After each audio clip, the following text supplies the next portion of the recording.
Hello, and welcome to the Authors Festival Visual Storytelling. I'm Anne, I'm the Youth Services Librarian here at the Octavia Flynn Public Library, and today we are talking about one of my favorite forms of storytelling, which is zine making.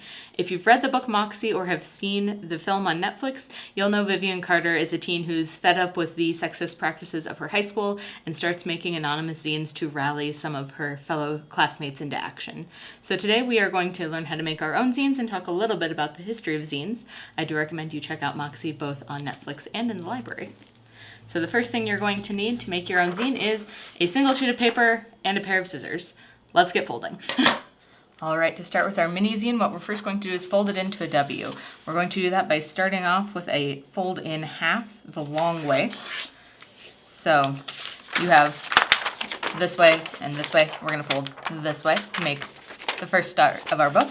And then we're going to pull up the edges to make a W. So you're going to take the loose edge and fold it towards that fold you just made. And same with the other side. We're going to take that up and fold it towards the fold we just made.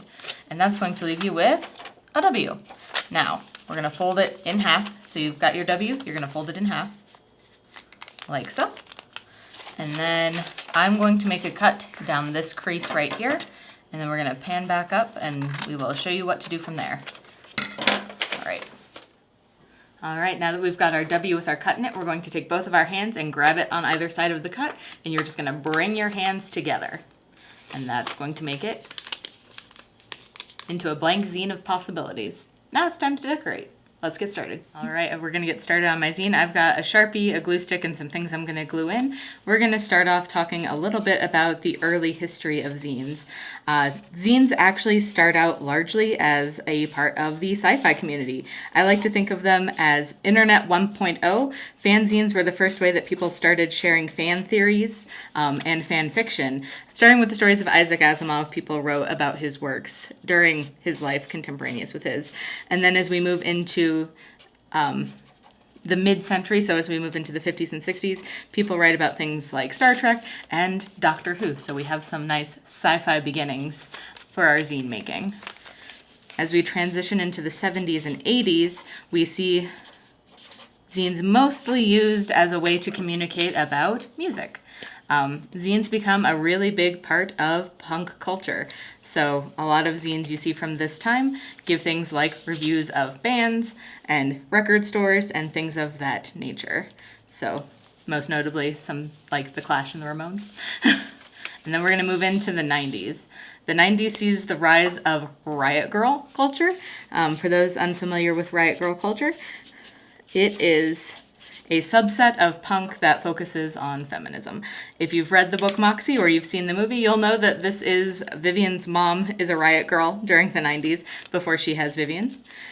And some of the most notable bands to kind of come out of this movement are Bikini Kill and Sleater Kinney, which I've put into our nice little zine here. All right.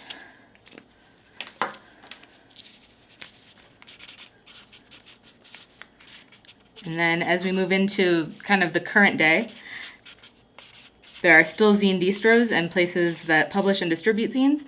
A lot of universities actually keep zines because as disposable as they may seem, today's disposable things are tomorrow's really interesting stuff. The Interference Archive in Brooklyn keeps zines mostly about grassroots political movements, of which I have some of those here with me. If you are interested in learning more, I highly recommend checking out their website. I can link it down below. They do a lot of things on marginalized communities, people who are incarcerated, and people who are working for land rights.